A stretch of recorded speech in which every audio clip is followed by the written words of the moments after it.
পাকিস্তান জুড়ে তীব্র উত্তেজনা। ইমরান খানের শেষ ডাকে সাড়া দিতে দেশটির রাজধানী ইসলামাবাদের মূল সড়ক থেকে শুরু করে অলিগলিও দখল করে নিয়েছে বিক্ষুব্ধ জনতা। দেশটির বিভিন্ন জায়গা জুড়ে পরিস্থিতি এখন অনেকটাই থমথমে।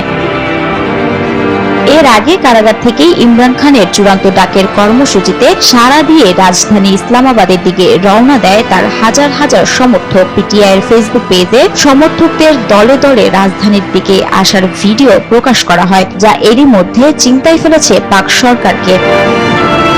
দ্রুতগতিতে ধেয়ে আসা এই জনস্রোতকে আটকাতে ইসলামাবাদে ব্যাপক প্রস্তুতি নিয়েছে আইন শৃঙ্খলা রক্ষাকারী বাহিনী। ইমরানের মুক্তির দাবিতে তার সমর্থকদের বিক্ষোভের মুখে রাজধানী ইসলামাবাদকে নিরাপত্তার চাদরে মুড়ে রাখতে লকডাউন আরোপ করা হয়।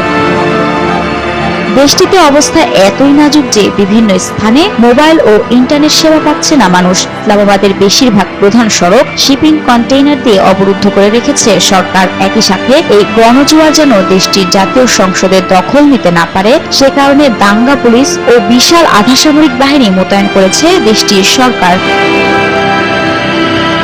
ইমরানের ডাকে সাড়া দিয়ে শুধু পাকিস্তানেই নয়, এই বিক্ষোভের ঢেউ আছড়ে পড়েছে বিশ্বের বিভিন্ন দেশে। পাকিস্তানের সীমানা ছাড়িয়ে যুক্তরাষ্ট্র, ফ্রান্স, স্পেন, জার্মানি সহ বিশ্বের বিভিন্ন দেশে বিক্ষোভ করেছে তেহরিক-ই-ইনসাফ পিটিআইয়ের সমর্থকরা।